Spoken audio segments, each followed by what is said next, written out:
Hey guys, so I have my website open here that I made before, and if you have your website, saved to your computer, the way you open it up in a text editor is by right-clicking it and saying Open With, and then just say Notepad or whatever it is you're using to edit it. Okay, so as I was saying before, this is not necessarily modern web development. Now we're using a lot of things like CSS3 and HTML5 and stuff. So this is real basic stuff, but I just want to show you the roots of this. Essentially, whenever we're creating a website, we always want to think in terms of what needs we have in terms of color, what needs we have in terms of font.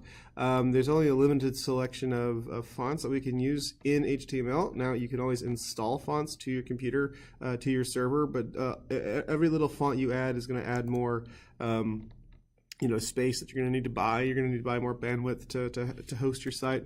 So it's always a give and take when it comes to that. So as far as the look of the website, I said before that the head, what you type inside the head doesn't necessarily show up inside the website, except for perhaps the title, but you will be able to affect the overall look. So when it comes to the overall look, we usually use what's called a CSS, or a cascading style sheet. So you can see here I've just opened and closed a tag that says style. And essentially you can put different tags inside your style tags. Like for instance, I have body, I have H1, I've got H3, I've got P, all these different things. And so you can determine essentially what goes in to your website. So for instance, if I wanted to affect the body, I can use a curly bracket here to determine that I want to change various aspects of the body. So I'm going to just enter down in space over here, and I'm going to put the phrase background dash color and a little colon and this space over and say, for instance, blue.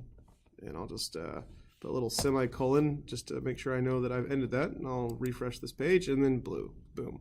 Now this is super ugly, obviously, so we don't want to necessarily use blue. I can say a variety of phrases. I can say light blue. Once again, it's one word.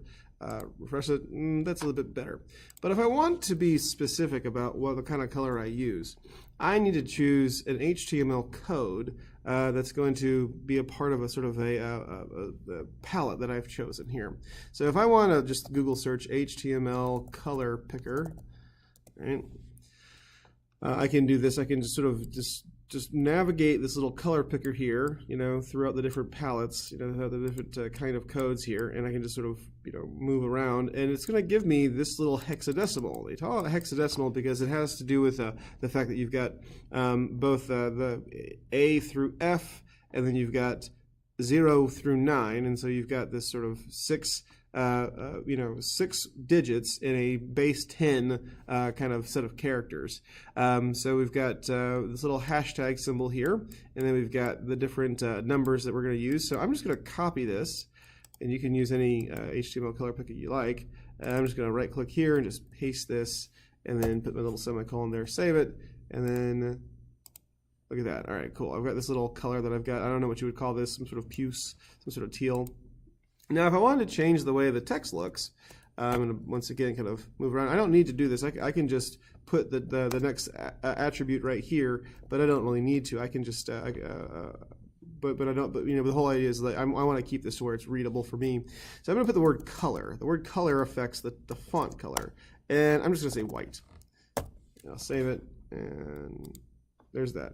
Now, maybe I don't want it white. Maybe I want it maybe a little bit more like gray. So I'm going to do the same thing. I'm going to come over here, and I'm just going to find a light gray, just so it's, so here we go. It's hashtag FFF,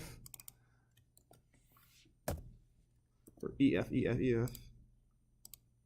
All right, and so there you go. That kind of smooths it out a little bit.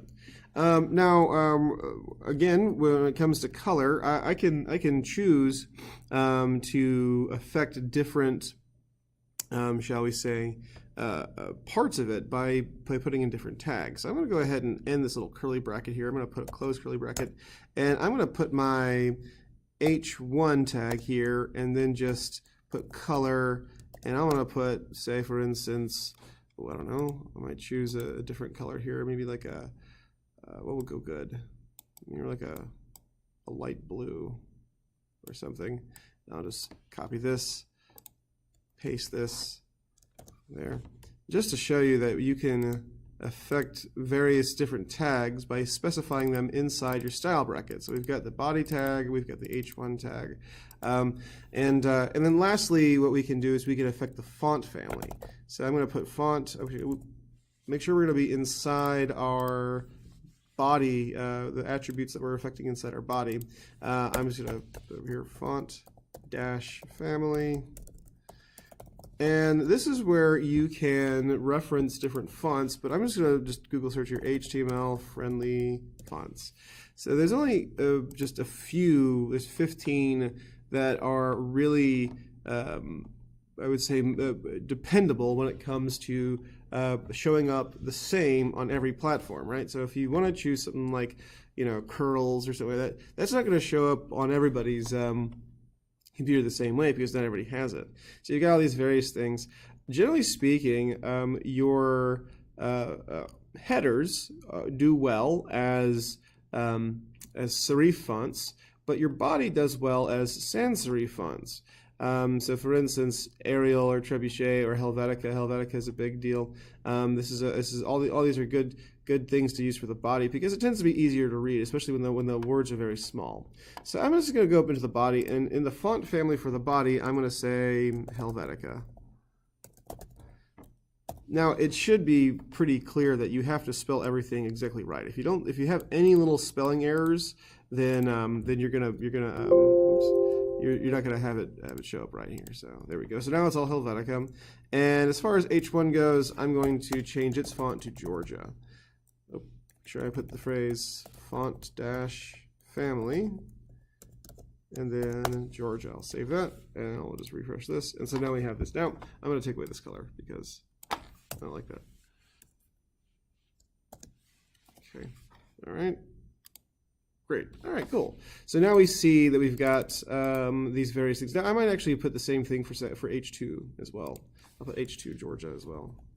H2 font dash family Georgia. All right. And let's just here. Now something interesting happens whenever if I were to say, for instance, take away one of these little tags. I'm gonna delete this little end bracket here and just save that and see what happens here. Not a whole lot. What if I just take away this whole tag here, save it, refresh it? Okay, so you see what happened here, that like everything disappeared? That's because this works in a sort of object kind of model wherein everything has like a parent and a child. So for instance, the head is the parent to title and style because it opens before these guys open and it closes after they close, right? So head is the parent to title. In this case, title doesn't have any children necessarily. As part of the document object model, this just has text inside of it. But this right here has several different attributes that are then affected later. But the whole idea is that if you have something open, body opens, then H1 opens. That means that body is the parent of H1. That means that if it doesn't close, it suddenly becomes the parent. So in this case, style has become the parent to everything that opens up underneath it. And unless we close it, everything is going to be assumed to be inside the head, inside the style bracket. So we have to make sure we close things. If we don't close our tags, that's going to mess us up. All right, so this, once again, we're starting off simple here. Let me just save this and let me just refresh over here and just make sure we got what we need. All right, so once you have what you need, once you have affected the color, and I want you to choose a HTML code, don't just choose red, don't just choose Fire Engine red. Like I always say, avoid those primary colors, and see if we can't affect both the color and the font family of all your text there. All right, very cool. Cannot wait to see you guys produce.